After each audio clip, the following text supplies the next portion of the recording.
देखिए नेक्स्ट जो हमारा टॉपिक था वो था संतुलित रासायनिक समीकरण। तो इसको समझने के लिए आप सबसे पहले नीचे एक जो रिएक्शन लिखी हुई है, एक इक्वेशन लिखी हुई है, केमिकल इक्वेशन है Mg+O2 गिव्स MgO। इस रिएक्शन को आप जब देखेंगे तो इसके अंदर एक चीज नजर आ रही है कि जो हमारे उत्पाद है, उत्पाद मैंने आपको पिछले जो क्लास थी उसमें बताया था कि जो राइट साइड में तीर के निशान की ओर जो राइट साइड में बनेंगे वो हमारे प्रोडक्ट होंगे और जो लेफ्ट साइड में वो हमारे रिएक्टेंट यानी क्रियाकारक होंगे। तो अब इसमें हमें ये नोटिस करना है कि क्रियाकारक और उत्पाद दोनों के अंदर परमाणुओं की जो संख्या है वो समान है या असमान। आप लोग देखिए सारे परमाणुओं को टोटल कीजिए। जैसे मैग्नीज परमाणु देखिए सबसे पहले समान है ना? समान नहीं है। कैसी है?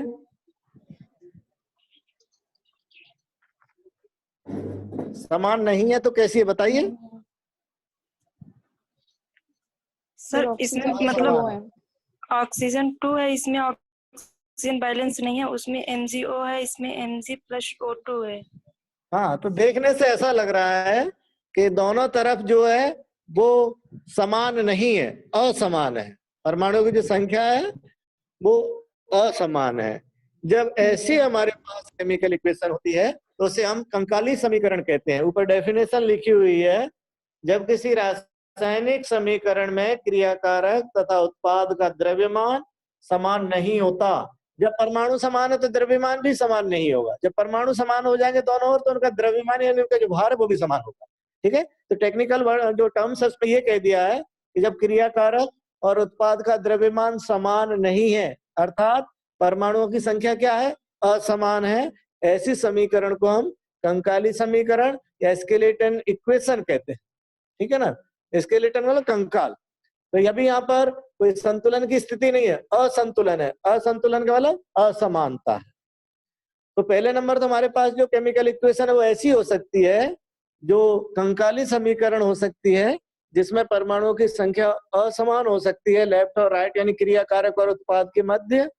अब हमारे पास एक समीकरण हमें ऐसी भी प्राप्त करनी होती है जिसमें हमें पदार्थ के दूसरे गुणों का भी पता चलता है, कितना पदार्थ हमें लेना चाहिए, कितना बनना चाहिए, ये सारी चीजें भी समीकरण से हम ज्ञात कर सकते हैं। लेकिन उसके लिए आवश्यक है कि समीकरण संतुलित हो। संतुलित होने का अर्थ यह है कि क्रियाकारक और उत्पाद में परमाणुओं की संख्या समान हो। वैसे भी द्रव्यमान संरक्षण का नियम ये कहता है कि ना तो द्रव्यमान को बनाया जा सकता ना ही द्रव्यमान को नष्ट किया जा सकता। आपने जितना द्रव्यमान लिया है, जैसे आपने 5 किलोग्राम अगर पदार्थ लिया है किसी क्रियाकारक का तो वो 5 किलोग्राम ही उत्पाद बनेगा, यानी द्रव्यमान में किसी प्रकार की कोई क्षति रासायनिक समीकरणों में नहीं होती है। तो यहाँ पर बात कर रहे हैं हम लोग कि हमें दोनों ओर का द्रव्यमान समान करना होगा अर्थात दोनों ओर परमाणुओं की संख्या समान करनी होगी और ऐसी समीकरण को संतुलित समीकरण या बैलेंस्ड इक्वेशन कहते हैं। क्लियर हुआ? संतुलित समीकरण समझ में आया आप लोगों को? Yes sir. संतुलित समीकरण का मतलब है ऐसी रासायनिक समीकरण जिसमें क्रियाकारक और उत्पाद दोनों में परमाणुओं की संख्या समान होती है। ऐसी समीकरण को हम संतुलित समीकरण कहते हैं। ठीक, अब इसी एग्जाम्पल को अगर चलो दूसरा एग्जाम्पल है, फिर अपन ऊपर वाले पाएंगे। जैसे Zn प्लस H2SO4 को देखें, Zn प्लस H2SO4 तो क्या बनेगा? ZnSO4 plus H2। अब आप इसके अंदर देखिए, क्या इसके अंदर परमाणुओं की संख्या समान है? Yes sir. Yes sir. हाँ, तो आप देख रहे हैं यहाँ पर परमाणु की संख्या को नीचे निकाला हुआ है एक टेबल में, इसको हमने डेटा के रूप में लिखा हुआ है। जैसे लेफ्ट साइड की बात करें, लेफ्ट साइड का मतलब अभिकारक यानी रिएक्टेंट, लेफ्ट साइड की बात करें और उसके राइट साइड की बात करें यानी कि प्रोडक्ट। इधर जिंक देख रहे हैं, जिंक का एक परमाणु, उधर भी जिंक का एक परमाणु है। इसी तरह से बात करें हाइड्रोजन की, लेफ्ट साइड में 2 है, राइट साइड में 2 है। सल्फर जिंक लेफ्ट साइड में 1 है, राइट साइड में भी 1 है। ऑक्सीजन की कंडीशन देखें तो 4 और 4 है, यानी कि लेफ्ट साइड और राइट साइड में परमाणुओं की संख्या समान हो गई। ऐसी कंडीशन में हम ऐसी समीकरण को क्या कहेंगे? संतुलित समीकरण। जब किसी रासायनिक समीकरण में क्रियाकारक तथा उत्पाद का द्रव्यमान समान होता है अर्थात दोनों ओर परमाणुओं की संख्या समान होती है, तब उसे संतुलित समीकरण कहते हैं। ठीक है, कॉन्सेप्ट डेफिनेशन समझ में आ गई? Yes sir. अच्छा, अब ऊपर वाली को अगर आप देखें, ऊपर वाली आपने कहा कि ऊपर वाली संतुलित नहीं है क्योंकि लेफ्ट साइड और राइट साइड में परमाणुओं की संख्या असमान है, तो इसको हमें समान करना होगा। दोनों ओर परमाणुओं की संख्या समान होना जरूरी है, तभी जाकर उसको संतुलित समीकरण कहते हैं।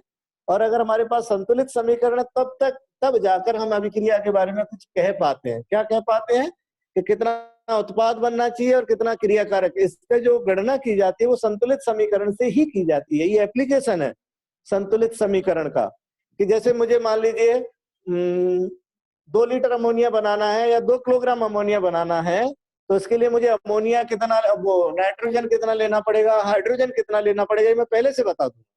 ये मैं बता जब दूंगा जब मेरे पास बैलेंस्ड इक्वेशन होगी। अगर बैलेंस्ड नहीं है तो फिर मैं ये नहीं बता सकता कि क्रियाकारक कितना लेना पड़ेगा जिससे कुछ बचे भी ना और 2 किलोग्राम हमारे पास अमोनिया प्राप्त हो जाए। तो ये जो हमें जानकारी मिलती है बैलेंस्ड इक्वेशन से मिलती है, ये एप्लीकेशन है संतुलित समीकरण का। तो ऊपर वाले को अगर हम बैलेंस करने का प्रयास करें तो देखिए Mg यहाँ पर 1 है, ऑक्सीजन 2 है, और इधर राइट साइड में ऑक्सीजन 1 है, तो ऑक्सीजन के साथ में हम 2 का गुणा कर दें, तो MgO में आप 2 का गुणा कर दें, हो जाएगा 2 MgO। जब 2 mg हो गया तो दोनों साइड में ऑक्सीजन सेम हो गए, दोनों साइड में ऑक्सीजन परमाणुओं की संख्या समान हो गई। अब बात किसकी रही? मैग्नीशियम की। तो इधर साइड में 2 हो गए थे, इधर 1 है, तो इधर मैग्नीशियम में भी आप 2 का गुणा कर दीजिए, तो क्या हो गया 2 mg plus O2 gives 2 MgO। तो इस तरीके से इसको बैलेंस करते हैं। ठीक है जी। तो किसी समीकरण को बैलेंस करने की क्या क्या स्टेप है, कैसे हम बैलेंस करेंगे, उसको एक बार डिटेल में देखने जा रहे हैं। तो चलिए शुरू करते हैं। जो सबसे पहली बात है वो समीकरण संतुलन के कुछ नियम हैं, और इन नियमों के आधार पर जो समीकरण संतुलित होती है, इस मेथड को कहते हैं हिट एंड ट्रायल मेथड। जिस मेथड की अभी मैंने आपसे बात की थी, इस मेथड का नाम है हिट एंड ट्रायल। ट्राई करना पड़ता है, हो सकता है एक संख्या हमने रखी है उससे नहीं काम चल रहा हो तो दोबारा संख्या को चेंज भी करना पड़ता है। तो ट्रायल करके हम जाके समीकरण को बैलेंस करते हैं, इसीलिए इसको हम हिट एंड ट्रायल मेथड कहते हैं। इसके कुछ नियम है इस मेथड के। पहला नियम ये है कि आप सबसे पहले जो कंकाली समीकरण है जो आपको मिली थी, जो बैलेंस्ड नहीं है, उसमें जो क्रियाकारक है और उत्पादन को ब्रैकेट में बंद कर, यानी कि जो आपने ब्रैकेट में बंद कर लिया उसके अंदर कोई चेंज नहीं होगा। तो आपके पास जो इक्वेशन है जो कंकाली है, जो संतुलित नहीं है, उसके जो क्रियाकारक उत्पाद को ब्रैकेट के अंदर बंद कर लो, यानी रसायनों के अंदर कोई चेंज आपको नहीं करना। जो रसायन थे संख्याओं को मत आप उसके अंदर बंद कीजिए, जो रसायन है रसायन को आप ब्रैकेट के अंदर बंद कर लीजिए, उसके अंदर चेंज नहीं करना। तो पहली बात तो ये होगी, जैसे मेरे पास एक समीकरण है Fe plus H2O Fe3O4 plus H2। इस समीकरण में ये जो 4 तरह के रसायन है, चारों रसायनों को मैंने क्या किया, ब्रैकेट के अंदर बंद कर दिया, बॉक्स के अंदर बंद कर दिया। अब हम ये पता लगा रहे हैं कि पहले क्रियाकारक और उत्पाद के परमाणुओं की सूची बना लो। क्रियाकारक में कौन कौन से कितने परमाणु हैं और उत्पाद में कौन कौन से कितने परमाणु। तो हमने लिस्ट बना ली। जैसे क्रियाकारक में हमने आयरन की बात की तो 1 है, और उत्पाद में कितने, 3, हाइड्रोजन 2 और 2 है, ऑक्सीजन 1 और 4 है। तो इस तरह से हमने सूची बना ली, लेफ्ट साइड में कितने परमाणु हैं, राइट साइड में उसके कितने परमाणु। तो दूसरी स्टेप हमारी ये हो गई। पहली स्टेप तो हमने जो रसायन थे उनको ब्रैकेट के अंदर बंद किया। दूसरी स्टेप में जो क्रियाकारक और उत्पाद है उनके अंदर परमाणु का कंपेरिजन कर लिया, तुलना कर ली कि लेफ्ट साइड में इसका परमाणु कितना है, राइट साइड में कितना। यहाँ तक का काम हो गया, 2 नियम हमारे पूरे हुए। ये दोनों नियम समझ में आ गए आपको? Yes sir. Yes sir. Okay okay. अब थर्ड नियम की बात कर रहे हैं। तो थर्ड नियम के अंदर हम देखते हैं, सबसे पहले जो अधिक परमाणु वाले यौगिक को चुनते हैं। सबसे पहले जो कौन सी यौगिक को सेलेक्ट करेंगे जिसके अंदर परमाणुओं की संख्या अधिक है, उसमें भी ज्यादा संख्या वाले परमाणुओं को पहले संतुलित करेंगे। तो सबसे अधिक परमाणु किस में है बताइए? Fe3O4 में सबसे ज्यादा परमाणु है। Yes sir. है ना? और इसके अंदर पहले Fe को करेंगे कि O4 को करेंगे? Fe3 को करेंगे कि O4 को? O4 को। इसमें भी सबसे पहले O4 को करेंगे, ठीक है ना? O4 को सबसे पहले हम संतुलित करते हैं। शुरुआत ऐसे करते हैं, कहां से शुरुआत करेंगे? शुरुआत आप करेंगे सबसे ज्यादा जो संख्या वाला है उस यौगिक को चिन्हित कर लो जिसमें सबसे ज्यादा परमाणु, और उसमें भी उस परमाणु को पहले संतुलित करो जिसकी संख्या सबसे ज्यादा है। तो यहाँ पर हम देख रहे हैं ऑक्सीजन की संख्या सबसे ज्यादा है, तो सबसे पहले हम ऑक्सीजन को बैलेंस करेंगे। ऑक्सीजन को बैलेंस करने के लिए देखिए हम देख रहे हैं राइट साइड में 4 ऑक्सीजन है, लेफ्ट साइड में 1 ऑक्सीजन था, तो लेफ्ट साइड में हम 4 का गुणा कर देंगे ऑक्सीजन के साथ, तो वो 4 ऑक्सीजन बन गए, ऑक्सीजन संतुलित हो गए। इस स्टेप में हमने ऑक्सीजन को संतुलित कर लिया क्योंकि ऑक्सीजन की संख्या सबसे अधिक थी। क्लियर हुआ? Yes sir. ठीक है। उसके बाद अब हम क्या कह रहे हैं कि जो हमारे पास ऊपर जो समीकरण है वो पूरी तरह से अभी संतुलित नहीं है, आंशिक संतुलित समीकरण, आंशिक जो संतुलित समीकरण है, अब स्टेप बाय हम इसको बैलेंस करेंगे। तो सबसे पहले हमारा हो गया था ऑक्सीजन बैलेंस हुआ, उसके बाद आप किसको कर लेंगे, उसके बाद आप हाइड्रोजन को कर लीजिए, आयरन को कर लीजिए, तो किसी एक को ले लेंगे। तो जैसे हमने देखा था कि इस साइड में हमने जैसे ही 4 का गुणा किया था तो हाइड्रोजन कितने हो गए थे, 8, 4 दूनी 8, और हमारे पास राइट साइड में हाइड्रोजन केवल 1 था, मतलब 2 परमाणु थे, तो हम 4 का गुणा कर देंगे तो ये भी कितने हो जाएंगे, 4 दूनी 8। तो हाइड्रोजन संतुलित हो गए, ऑक्सीजन संतुलित हो गए। अब बचा क्या, आयरन। तो आयरन के राइट साइड में 3 है, लेफ्ट साइड में 1 है, तो लेफ्ट साइड में 3 का गुणा कर देंगे, तो हम यहाँ पर देख पा रहे हैं कि ये हमारी समीकरण कैसी हो गई, संतुलित समीकरण हो गई। अब इसको चेक करना है हमें कि समीकरण संतुलित है या असंतुलित है, कैसे चेक करेंगे, तो वही प्रक्रिया है, राइट साइड में जितने परमाणु उनको काउंट कर लो, लेफ्ट साइड में जितने परमाणु उसको काउंट कर लो। अगर ये परमाणुओं की संख्या समान आती है तब आप कहेंगे हमारी जो समीकरण है वो कैसी है, संतुलित समीकरण। क्लियर? तो हमने नीचे जो समीकरण लिखी है वो हमारी संतुलित समीकरण है। देखिए संतुलित समीकरण की जांच के लिए उत्पाद तथा क्रियाकारक के परमाणु की संख्या की जांच करते हैं जो समान पाई जाती है, अगर समान पाई जाती है तो हमारी समीकरण संतुलित समीकरण। तो कैसे समीकरण को संतुलित कर लेंगे, नियम समझ में आ गए, और ये जो मेथड है उसको हिट एंड ट्रायल मेथड कहते हैं। सर हाँ जी, कोई और एक एग्जांपल और दे दीजिए। अच्छा कोई सा भी ले लो आप, एग्जांपल ले लीजिए, ये ले लीजिए, nitrogen plus hydrogen gives ammonia, N2 plus H2 gives NH3।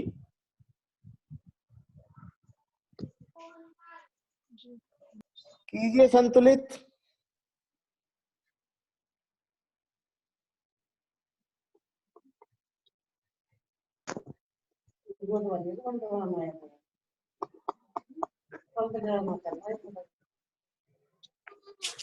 Sir N2 हो जाएगा plus 3H2 equal to 2NH3। हाँ जी ये ठीक है, ऐसे ही करेंगे। पहले आप अमोनिया को ले लीजिए, ज्यादा संख्या वाला NH3 है हमारे पास, तो NH3 में सबसे पहले किसको करेंगे, हाइड्रोजन को करेंगे। हाइड्रोजन को करने के लिए आप क्या करेंगे कि इधर हमारे पास 3 हाइड्रोजन है और उधर कितने हैं, 2, 3 और 2 बराबर कैसे होगा कि उधर आप 3 का गुणा कर दें, इधर 2 का गुणा कर दें तो 6 हो जाएंगे। तो बराबर करने के लिए हम क्या करेंगे, अमोनिया में 2 का गुणा कर देंगे, हाइड्रोजन में 3 का गुणा कर,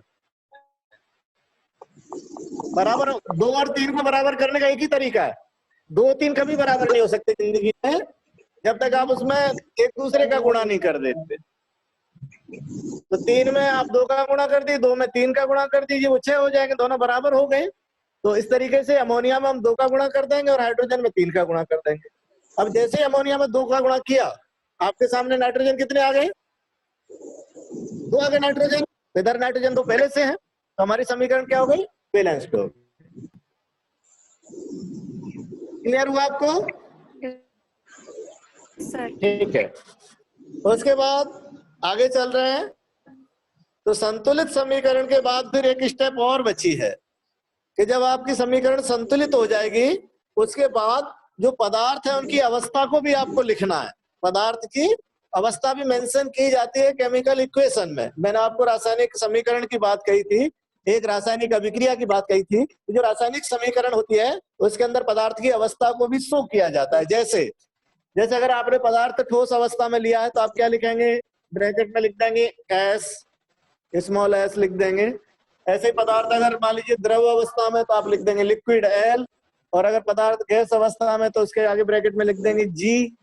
और यदि पदार्थ जलीय विलयन है यानी पानी में घुला हुआ पदार्थ है तो उसके लिए लिखेंगे आप AQ, एक्वस। एक्वस का मतलब जलीय विलयन। इस तरीके से पदार्थ की देखिए नीचे जो समीकरण लिखी है जो ऊपर हमने डिस्कस की थी उसमें Fe है वो सॉलिड फॉर्म में है, जो जल है वो गैसीय अवस्था में नहीं जल वाष्प की अवस्था में है, Fe3O4 है वो सॉलिड फॉर्म में है, और हाइड्रोजन है वो गैसीय अवस्था में है। ठीक है, ये एस है वो किताब का लिखा हुआ, मेरा नहीं है, ये एससीईआरटी की बुक में गलती से प्रिंट हुआ। दरअसल केमिकल इक्वेशन हम लोग टाइप नहीं कर पाते तो केमिकल इक्वेशन हमें बुक से उठानी होती है, तो कई बार वो त्रुटिपूर्ण हो सकते, मैं करेक्ट करा दूंगा, आप लोगों करेक्ट कर लीजिएगा। हाइड्रोजन गैसीय फॉर्म में या सॉलिड फॉर्म में नहीं होगा। इसी तरह से कुछ दूसरे एग्जाम्पल और हैं, आप इनको नोट कर लें और इनको बैलेंस करें। जैसे CO plus H2 gives CH3OH, इसको आप खुद, ये बैलेंस्ड है लेकिन इसको आप खुद बैलेंस करें। CO plus H2 gives CH3OH, इसको आप बैलेंस करेंगे। दूसरा है CO2 plus H2O, CO2 plus H2O gives C6H12O6 plus O2, इसको भी आप बैलेंस करेंगे। इन दोनों को आप बैलेंस करके देखिएगा, अगर आप बैलेंस कर पाते हैं तो मैं ये मानूंगा आपने बैलेंस करना सीखा है, और अगर आप नहीं कर पाते हैं तो मुझे कल फिर पूछ लेना।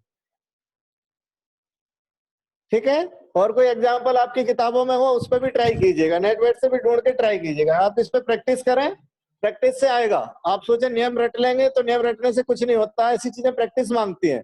आप 10-8 इक्वेशन को बैलेंस करेंगे तो आपके बेस क्लियर हो जाएगा, हाँ किस तरीके से हमें करना है। अगर आप इसमें वर्क नहीं करेंगे, केवल मेरी बात को समझ के छोड़ देंगे तो बात भूल भी जाएंगे। तो अगर आपको बैलेंस करना सीखना है तो आप प्रैक्टिस करें। ठीक है, तो ये तो हो गया संतुलित रासायनिक समीकरण। कोई सवाल हो तो आप मुझसे पूछ लीजिए, कोई डाउट हो तो, नहीं तो मैं अगले टॉपिक पे चल रहा हूं।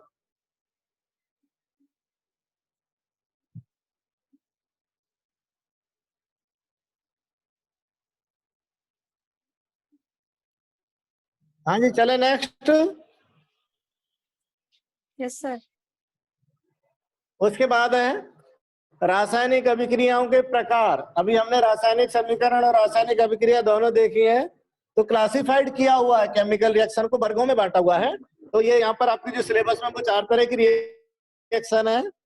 पहला है संयोजन अभिक्रिया है, उसके बाद है वियोजन मतलब टूटना, संयोजन का मतलब जुड़ना होता है, विस्थापन है, डिस्प्लेसमेंट है, और अपचयन और उपचयन यानी कि ऑक्सीडेशन रिडक्शन रिएक्शन है।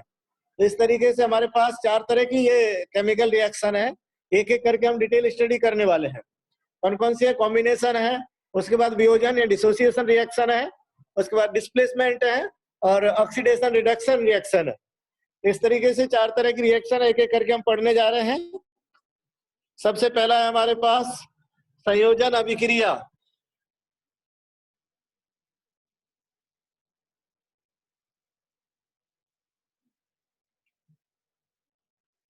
देखिए संयोजन का मीनिंग है, संयोजन का मतलब है पदार्थ जब जुड़कर किसी एक पदार्थ का निर्माण करते हैं। जैसे डेफिनेशन दे रखी है, ऐसी अभिक्रियाएं जिनमें 2 या अधिक पदार्थ आपस में क्रिया करके नया पदार्थ बनाते हैं, एक पदार्थ बनाते हैं। 2 या अधिक पदार्थ जुड़कर एक नया पदार्थ बनाते हैं, ऐसी अभिक्रियाओं को संयोजन अभिक्रिया कहते हैं। संयोजन अभिक्रिया का मतलब 2 या अधिक पदार्थ जब आपस में जुड़कर नए पदार्थ का निर्माण करते हैं, तब ऐसी अभिक्रियाओं को हम लोग संयोजन अभिक्रिया कहते हैं। जैसे यह है हमारे पास कैल्शियम ऑक्साइड, जिसको हम बुझा हुआ चूना, नहीं चूने का ऑक्साइड जिसको हम कहते हैं, ये ले लिया और इसमें जल मिला दिया तो हमारे पास यहाँ पर कैल्शियम ऑक्साइड हमें प्राप्त हुआ। ये जो ऑक्साइड है वो कैल्शियम ऑक्साइड। तो यहाँ पर आप देख रहे हैं 2 पदार्थ आपस में जुड़कर एक नया पदार्थ बना रहे हैं। ये अभिक्रिया कैसी कहलाएगी? संयोजन अभिक्रिया।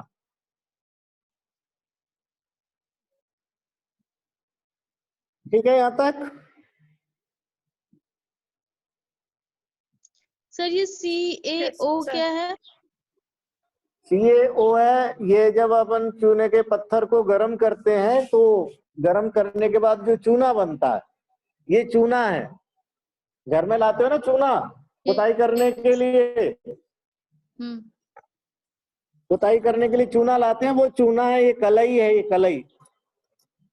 अच्छा, लास्ट में हमें फिर से चूना ही मिल रहा है। क्या नहीं मिल रहा है? लास्ट में हमें रिएक्शन के बाद फिर हमें फिर से चूना मिल रहा है।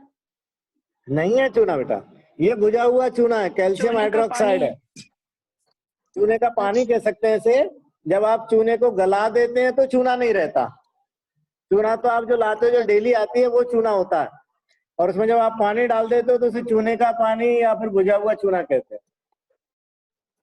ओके सर, ये खाने वाला चूना होता है ना, काम पे लगाया जाता है। हाँ, खाने वाला। हाँ, तो वो चूना अलग होता है या यही होता है? अरे यही होता है, खा जाते हैं लोग बागे से भी। वो तो उनका बस नहीं चलता, पता नहीं क्या क्या खा जाए, यही चूना होता है। ठीक है, वैसे चूना है। और जैसे आप वो खड़िया बोलते हो, ये कैल्शियम का सोर्स है, कैल्शियम का। बहुत सारे लोग इसे खाते हैं। ठीक है, तो ये अभिक्रिया कॉम्बिनेशन है हमारे पास। इसी तरह से कोयले का दहन, जब कार्बन को जलाते हैं ऑक्सीजन से क्रिया करके CO2 बनता है, तो यहाँ पर भी दो पदार्थ जुड़कर एक नया पदार्थ बना है। इसी तरह से जल बनने का निर्माण है, उसमें हाइड्रोजन ऑक्सीजन क्रिया करके जल बनाते हैं। तो इस तरीके से दो या अधिक पदार्थ आपस में जुड़कर एक नया पदार्थ बनाते हैं। ऐसी अभिक्रियाओं को संयोजन अभिक्रिया कहते हैं। ठीक है, क्या समझ में आया आप लोगों को या नहीं आई डेफिनेशन और एग्जांपल्स? आ गया सर। आ गई सर। ठीक है, दूसरी अभिक्रिया की बात करते हैं। इसकी अपोजिट होती है सेकंड रिएक्शन। दूसरी अभिक्रिया है वियोजन या अपघटन। अपघटन का मतलब टूटना। इसमें एक अभिकारक टूटकर दो या अधिक उत्पाद में बदल जाता है। अभिकारक टूटकर दो या अधिक उत्पादों में बदल जाता है, तब उसे क्या कहेंगे? वियोजन अभिक्रिया। तो आप देखिए, जैसे यहाँ पर हमारे पास FeSO4 है, इसको अगर गर्म करें तो Fe2O3 मिलेगा, SO2 मिलेगा, SO3 बनेगा। तो इसमें दो या दो से अधिक उत्पाद बन जाते हैं हमारे पास। जब दो या दो से अधिक उत्पाद बनेंगे तो ऐसी अभिक्रिया को हम क्या कहेंगे? अपघटन या वियोजन अभिक्रिया। ठीक है, समझ में आया आप लोगों को? यस और सर। एग्जाम्पल देख लीजिए। जैसे चूना पत्थर है, CaCO3, ये चूना पत्थर कहलाता है। इसको अगर हम गर्म करें तो CaCO3 plus CaO plus CO2 में कन्वर्ट हो जाएगा।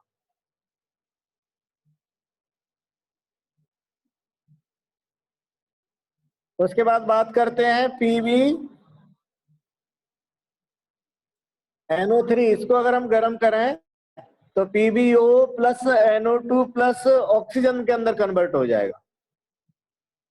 तो यहाँ पर हम देख रहे हैं हर एक क्रिया के अंदर पदार्थ है, जो एक पदार्थ है वो दो या दो से अधिक भागों में टूट गया है। तो इस प्रकार की जो रिएक्शन होती है वो वियोजन या अपघटन अभिक्रिया कहलाती है। आप एग्जांपल देख लीजिए एक बार। कोई सवाल हो तो पूछ लो मुझसे। सर, हाँ जी, जो ये ठोस गैस ये लिखा हुआ है ब्रैकेट्स में, ये लिखना जरूरी है क्या? हाँ वैसे ये जरूरी होता है। अगर आप लोग इसको लिखें तो ज्यादा बढ़िया है, लेकिन नहीं लिखें तो काम चल जाता है। फर्स्ट वाली ओके सर। नहीं लिखे तो भी चल जाती है रिएक्शन, लेकिन अगर लिख दें तो वो ज्यादा परफेक्ट रिएक्शन होती है। नहीं भी लिख पाते हैं तो भी इसको मान्य कर लिया जाता है। सर हाँ जी, सर, आपने ये लिखा है डेफिनेशन में, इसमें एक अभिकारक टूटकर दो या दो से अधिक क्रिया कारकों में टूट जाता है। सर, क्रिया कारकों में थोड़ी टूटेगा, वो तो उत्पादक में टूटेगा ना, प्रोडक्ट में। हाँ बेटा, मैंने लिखा क्रियाकारक में, बोला उत्पादी हूँ। ये मिसप्रिंट है, मैं इसको अभी सही कर देता हूँ। मैंने लैपटॉप खोल दिया है, आपको इसको देखते ही खोल दिया है। ये मिसप्रिंट है, बाई मिस्टेक लिखा हुआ है। ये उत्पादी होगा और मैं उत्पादी बोल रहा हूँ इसे। मैं खुद बोलते बोलते अटक गया वहां पर। तो टाइपिंग का है थोड़ा सा, ये उत्पाद होगा यहाँ पर, है ना। सर। ठीक है जी। हेलो। यस सर, ठीक। तो इस तरीके से जो हमारे पास एक क्रियाकारक है, एक क्रियाकार टूटकर दो या दो से अधिक उत्पाद में जब परिवर्तित होता है तो ऐसी अभिक्रियाओं को वियोजन या अपघटन अभिक्रिया कहते हैं। इसमें कोई प्रॉब्लम बेटा? और कोई? इसे मैं सही कर देता हूं अभी आप। हाँ जी, और कोई दिक्कत? आगे चलें, थर्ड नंबर की रिएक्शन देखें। सर जो फर्स्ट वाली उसमें था संयोजन अभिक्रिया में, उसमें जो जल का निर्माण हो रहा था उसमें क्या इक्वेशन लिख रखी थी? प्लस ऑक्सीजन क्रिया करके बना लेगा जल, H2O।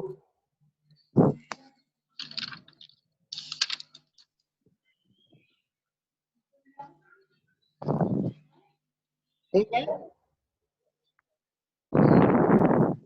Yes sir. सर हाँ जी। H2O का ब्रेक होना इलेक्ट्रोलाइसिस ऑफ वाटर कहलाता है, जिसमें कि H2 और O2 दो गैसेस रिलीज होती हैं। तो उस इलेक्ट्रोलाइसिस को हिंदी में क्या कहते हैं? वो भी इसी का ही पार्ट है ना? इलेक्ट्रोलाइसिस को हिंदी में कहते हैं विद्युत अपघटन, वो इसका ही पार्ट है। यहाँ पर भी वो यस। जल अगर टूटेगा तो ये वियोजन का हो जाएगा, उसको जल अपघटन, अपघटन शब्द इसके अंदर आ रहा है, हिंदी में कहते हैं उसको जल अपघटन या विद्युत ओके अपघटन कह सकते हैं इलेक्ट्रोलाइसिस के लिए। ठीक है, इलेक्ट्रो शब्द हो गया, विद्युत अपलाइसिस का मतलब अपघटन करना। Okay sir. ठीक है। उसके बाद नेक्स्ट जो रिएक्शन है, थर्ड रिएक्शन है, वो है हमारे पास डिस्प्लेसमेंट यानी कि विस्थापन अभिक्रिया।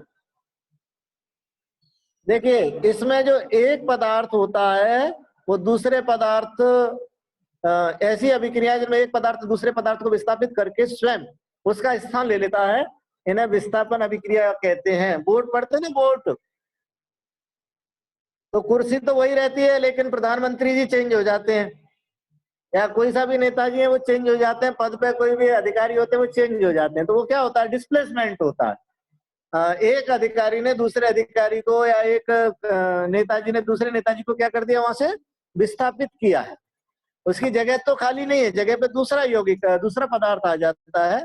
तो जो ऐसी अभिक्रिया है जहां से एक पदार्थ निकलेगा और उसके स्थान पर दूसरा पदार्थ आ जाएगा, ऐसी अभिक्रियाओं को विस्थापन अभिक्रिया कहते हैं।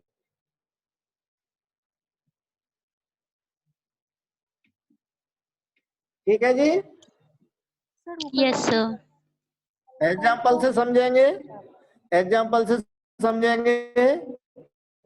जैसे पास है Fe प्लस CuSO4। सर इसमें सल्फर तो बैलेंस नहीं है।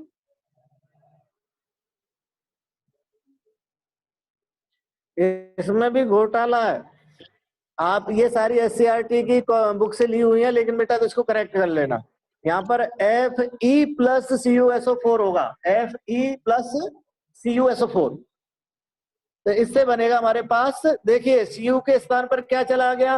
Fe चला गया Cu के स्थान पर, तो बन गया FeSO4, और Cu को उसने वहां से हटा दिया।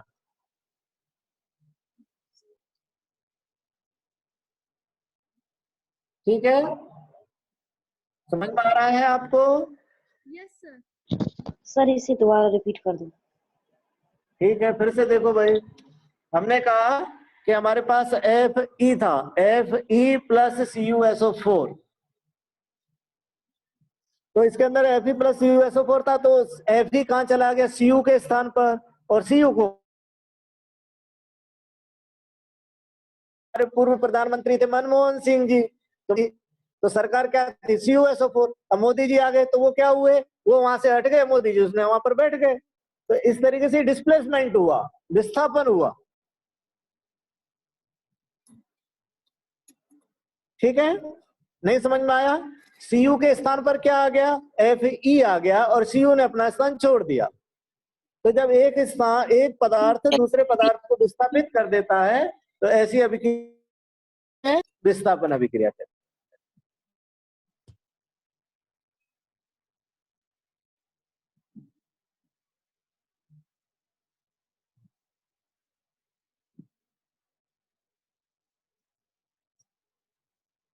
हाँ जी, क्लियर? कोई डाउट किसी को?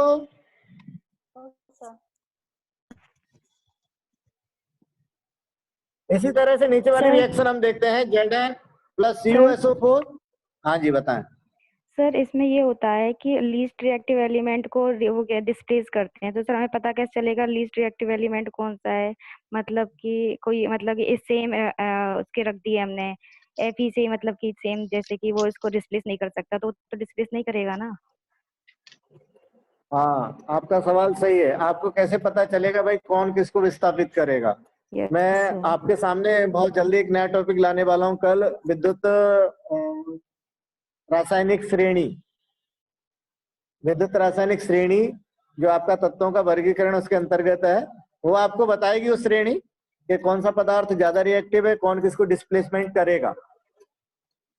Okay sir. यहाँ पर है जो जिसको विस्थापित कर रहा है, जैसे यहाँ पर कॉपर को आयरन विस्थापित कर रहा है, तो आयरन है वो ज्यादा एक्टिव है, ज्यादा क्रियाशील है, कॉपर वो कम क्रियाशील है। रिएक्शन देख क्या पता लगा सकते हैं। ओके अगर पदार्थ विस्थापित कर रहा है, इसका मतलब जो करने वाला है वो ज्यादा क्रियाशील है, तभी कर पाता है। अगर वो कम क्रियाशील होता तो विस्थापित नहीं कर पाता। Yes sir. नहीं सर, जैसे कि ऑप्शनल हमें क्वेश्चन दे दिया जाए कि ये चारों रिएक्शंस हैं, अब इसमें बताना हो तो फिर उस बेसिस पे। तो फिर मैं आपको पढ़ाने वाला हूँ, आप थोड़ा सा वेट कीजिए। Okay sir. क्योंकि मैं जो आप पहले आपको आवर्त सारणी की थोड़ी सी जानकारी देने के बाद मैं उस टॉपिक को उसके बाद लूंगा। अगर आपके सामने मैं अभी ला देता हूँ तो आपको असहज स्थिति में आ सकते हैं।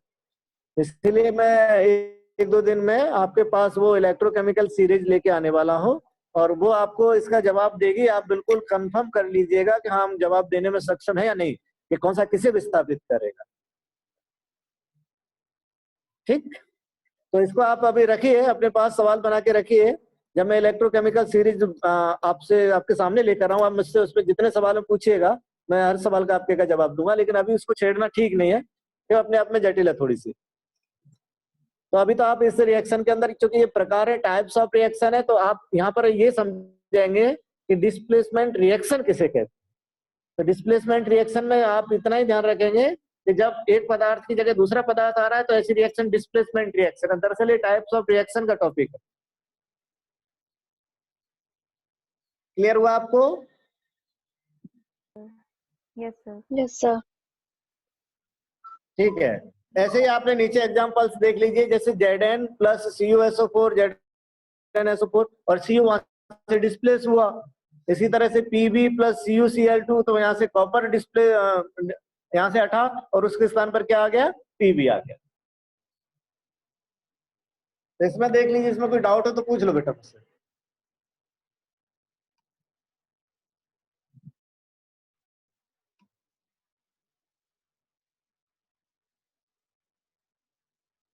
हाँ जी, आगे चलें फिर। 4th नंबर की रिएक्शन देखें। Yes sir.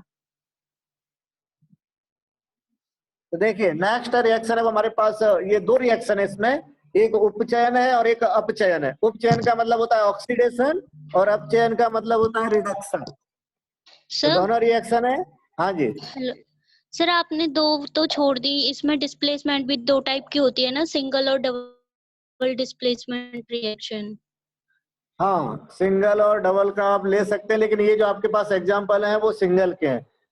दरअसल यस आपके जो सिलेबस में है वो ओनली टाइप्स दे रखे हैं। डिस्प्लेसमेंट किसे कहेंगे डिटेल में नहीं है, लेकिन अगर आप इसको बांटना चाहें दो भागों में, तो जो ऊपर वाला है वो डबल डिस्प्ले नहीं, ऊपर वाला भी नहीं है, इसमें सारे सिंगल डिस्प्लेसमेंट यस है। सर, एग्जांपल नहीं है इसमें डबल का। हाँ डबल का एग्जाम्पल नहीं है, लेकिन मैं आपको डबल का एग्जाम्पल दे देता हूँ। दे दूं? दे दो सर। ZnSO4 plus CuSO4।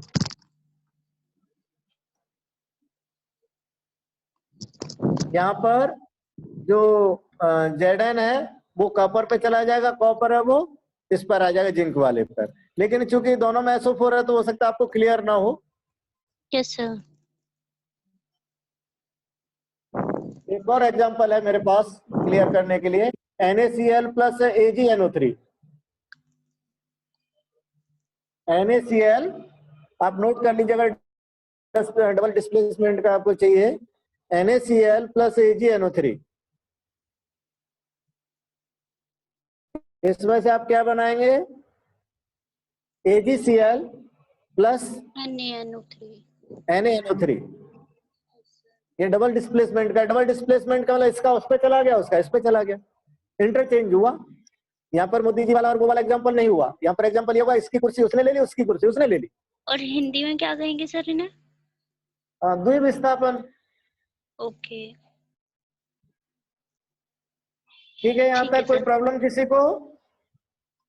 जो लोग डबल डिस्प्लेसमेंट को समझना चाहें वो डबल डिस्प्लेसमेंट के रिएक्शन चाहो तो नोट कर सकते हैं आप लोग।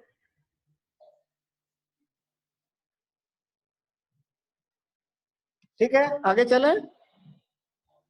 Yes sir. Yes sir. उसके बाद नेक्स्ट है, जैसे हम बात कर रहे थे कि दो अभिक्रिया हमारे पास एक साथ, एक ऑक्सीडेशन है जिसको उपचयन कह रहे हैं, एक रिडक्शन है जिसको अपचयन कह रहे हैं। तो ये जो दोनों रिएक्शन है इसमें एक एक करके देखेंगे। पहले हम बात करते हैं ऑक्सीडेशन रिएक्शन की। ऐसी अभिक्रिया है जिसमें ऑक्सीजन जुड़ती है, हाइड्रोजन निकलती है, इलेक्ट्रॉन मुक्त होते हैं। तीन चीजें हैं, देख लीजिए आप लोग पहले संतुष्टि पूर्वक। तीनों चीजों को ब्रेन में ले जाइए और थोड़ा अतीत में जाके सोच के देखिए हम क्या कह रहे हैं।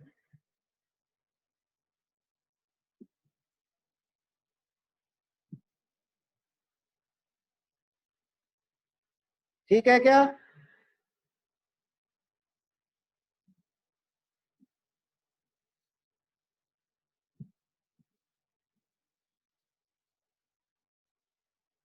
हाँ जी बताएं।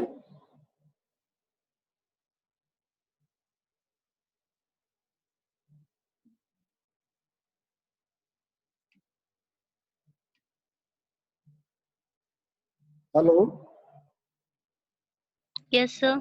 सर आवाज आ रही है आप? आवाज आ रही है? अब आ रही है? आ रही है देखिए आवाज आपकी। ठीक है, यहाँ पर देखिए हमने तीन बातें एक साथ कह दी हैं, तीन डेफिनेशन एक लाइन में लिख दी हैं। ऐसी अभिक्रिया जिसमें ऑक्सीजन जुड़ता है, हाइड्रोजन निकलता है या इलेक्ट्रॉन निकलते हैं, ऐसी सभी रिएक्शन ऑक्सीडेशन रिएक्शन कहलाती है।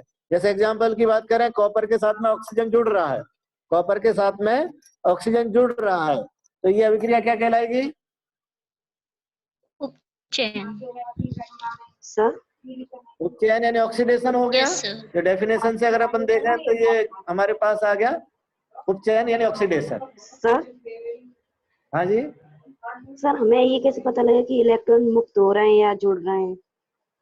वो आपको जैसे हम वो उसी तरह का एग्जाम्पल होगा। जैसे एग्जाम्पल अगर हम इसकी जगह दूसरा ले लेते हैं, हम लेते हैं zinc Zn gives Zn+2 plus electron. ऐसा अगर हम एग्जाम्पल दें तो उसमें आपको क्लियर दिख रहा है कि यहाँ से इलेक्ट्रॉन निकल रहे हैं। नहीं इसमें तो शो नहीं हो रहा ना, यहाँ एक Cu यहाँ पर कुछ और शो हो रहा है। मैंने तीन दिए, तीन में से कोई ना कोई अप्लाई होगी। जी सर। सर कोई एक भी अप्लाई होगा तो वो एक भी अप्लाई होगा तो वो ऑक्सीडेशन होगी। तीन में से कोई सी भी लाइन अगर उसको टच कर रही है इसका मतलब ऑक्सीडेशन है। सर जैसे आपने डेफिनेशन लिखा है, ऐसी भी क्रिया जिनमें ऑक्सीजन जुड़ निकलती है तथा इलेक्ट्रॉन मुक्त होती है, तो इससे ये लग रहा है कि तीनों चीज होनी चाहिए। नहीं, तीनों चीज नहीं होनी चाहिए। तीनों चीजें वहां पर जरूरी नहीं है। इनमें से दो हो सकती है, एक हो सकती है, दो चीजें भी हो सकती हैं साथ में। तो इनमें से लेकिन कुछ भी हो जाए वो क्या कहलाएगी? अच्छा, इसको ऑब्लिक कर देते हैं, ऑब्लिक कर देते हैं। ऑक्सीजन जुड़ती है, ऑब्लिक हाइड्रोजन निकलती है, ऑब्लिक इलेक्ट्रॉन मुक्त करते हैं। ऐसा कर दें इसको, यस सर। तो कंफ्यूजन नहीं होगा आपको। Yes sir. बताइए, या इसमें या जोड़ दें, ऑब्लिक लगा दें, या जो मैं पीपीटी आपको सेंड करूंगा उसमें करेक्शन करके भेज दूंगा आपको। हाँ कुछ भी कर दिए सर, इसमें ये लग रहा है कि तीनों होना चाहिए कंडीशन। ओके, ऑब्लिक कर देते हैं ना। ऑब्लिक से तो समझ जाओगे ना आप लोग। Yes sir. ठीक है, तो इनमें से कोई सा भी एक अगर टॉपिक है तो वो रिएक्शन क्या कहलाएगी? वो रिएक्शन कहलाएगी ऑक्सीडेशन रिएक्शन। एग्जांपल आपके नीचे लिखे हुए हैं। जैसे मान लीजिए ऑक्सीजन जुड़ रहा है तो वो क्या हो गई? ऑक्सीडेशन।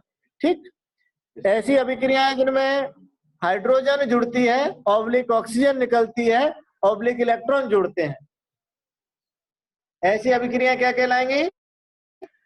ये अभिक्रिया कहलाती है अपचयन अभिक्रिया, यानी कि रिडक्शन। अपोजिट कर दो ऑक्सीडेशन का, वो क्या हो जाएगा, रिडक्शन हो जाएगा।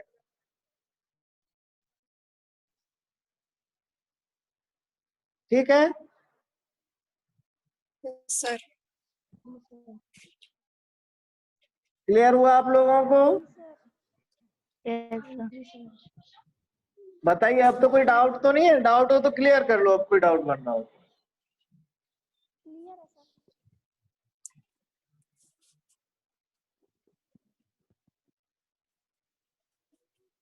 हाँ जी, आगे चले फिर। सर एक इलेक्ट्रॉन जुड़ रहे हो निकल रहे हो, ऐसा कोई एग्जांपल दे दो। एक इलेक्ट्रॉन जोड़ने वाला देख लो, जैसे मान लीजिए Cu+2 है, Cu+2 प्लस इलेक्ट्रॉन, 2 इलेक्ट्रॉन और कॉपर धातु बनती है। यहाँ पर इलेक्ट्रॉन जुड़ रहे हैं इस अभिक्रिया में, इसीलिए इस अभिक्रिया को हम क्या कहेंगे, रिडक्शन रिएक्शन, अपचयन अभिक्रिया।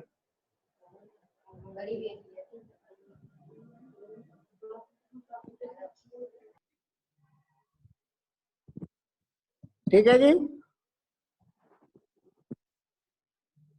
उसके बाद थर्ड रिएक्शन है, ऐसी अभिक्रिया है जिनमें ऑक्सीडेशन भी हो रहा है, रिडक्शन भी हो रहा है, यानी कोई एक पदार्थ का ऑक्सीडेशन हो रहा है, दूसरे पदार्थ का रिडक्शन हो रहा है।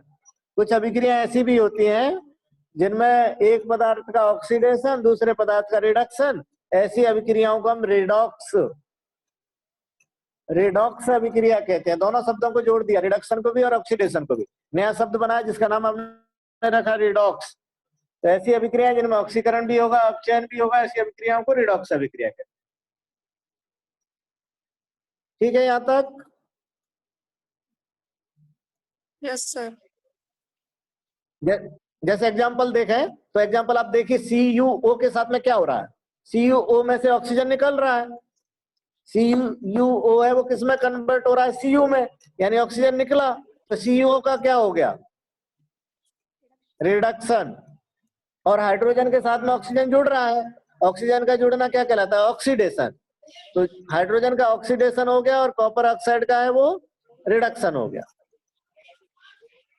तो दोनों क्रियाएं हो गई इस समीकरण में, दोनों अभिक्रिया हो गई, ऑक्सीडेशन भी हो गया, रिडक्शन भी हो गया। तो ये जो रिएक्शन है वो रिडॉक्स रिएक्शन कहलाएगी।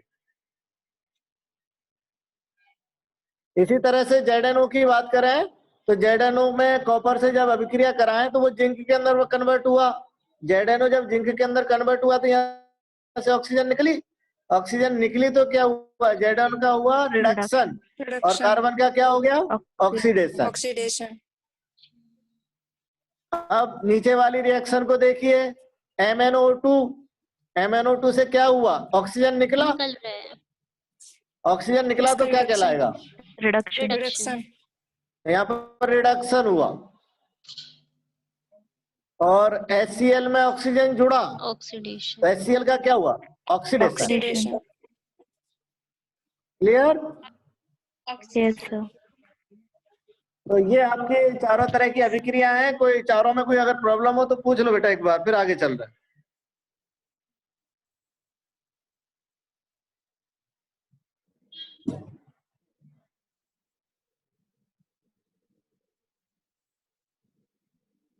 सर एक बार फर्स्ट वाला बता दीजिए। किसको बताएं, बताओ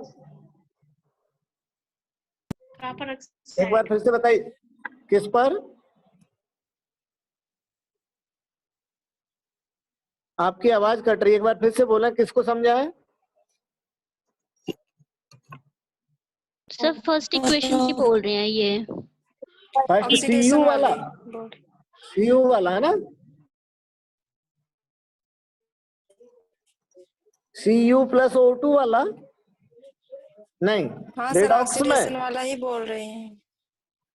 अच्छा, तो इतना सिंपल है, ऑक्सीजन जोड़। क्या पूछना है इसमें, क्या नहीं समझ में आ रहा वो बता दीजिए मुझे, जिससे मैं स्पेसिफाई कर सकूं।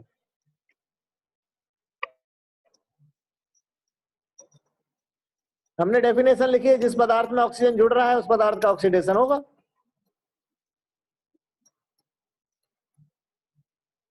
सर जैसे ये एग्जांपल है ZNO + C और Zn + CO, तो इसमें जैसे ऑक्सीजन निकल रही है तो रिडक्शन होगा जिंक का। हाँ जी, ZnO का, जिंक का नहीं, जिंक का नहीं, ZnO का। अच्छा, और ये CO का ऑक्सीडेशन हो रहा है, CO का नहीं, कार्बन का। कार्बन का। जो ऑक्सीडेशन होगा, रिडक्शन होगा, हमेशा क्रिया कारक का होगा। क्रिया कारक यानी कि जो रिएक्टेंट है वही क्रिया करें, प्रोडक्ट पे मत जाइए। प्रोडक्ट कोई क्रिया थोड़ी कर रहे हैं जो प्रोडक्ट पे आप जा रहे हो बार बार। ओके, नहीं समझे? समझ गया सर। ठीक है, और किसी का कोई सवाल?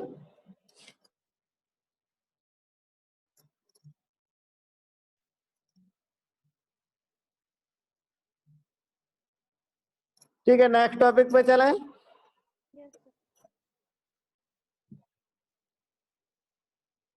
आज के लिए इतना ही। अगला आपका टॉपिक है वो है तत्वों का वर्गीकरण, और वो मैं कल से स्टार्ट करूंगा। आपकी जो पीपीटी में जो टाइपिंग प्रॉब्लम थी मैंने सही कर दी है, और मैं अभी आपको पीपीटी सेंड कर देता हूँ। आप लोग इसकी पूरी जी तैयारी कर सर। लें। जो टॉपिक था रासायनिक